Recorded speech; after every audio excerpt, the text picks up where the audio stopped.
Here are our new 5 phases of instruction processing. Let's now go over each of them and how we carry them out in our new LC3 microarchitecture. First, we have instruction fetch. We send the PC over to the memory reads the instruction, and then that instruction gets put into the instruction register.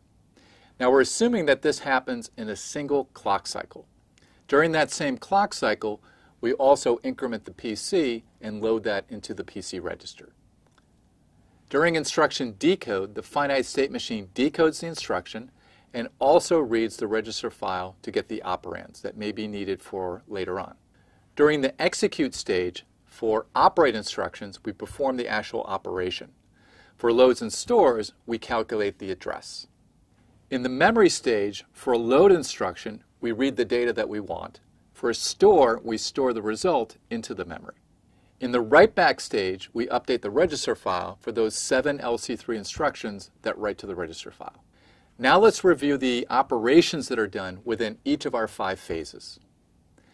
For instruction fetch, we increment and update the PC, and we also fetch the instruction from memory and put it into the IR register. In instruction decode, we decode the instruction, and we also read operands from the register file. During execution, we perform an ALU operation for operate instructions, and for load and store instructions, we output the address from the ALU. In the memory stage, we perform the memory operation for load or store. For a load, we read the memory. For a store, we write the memory.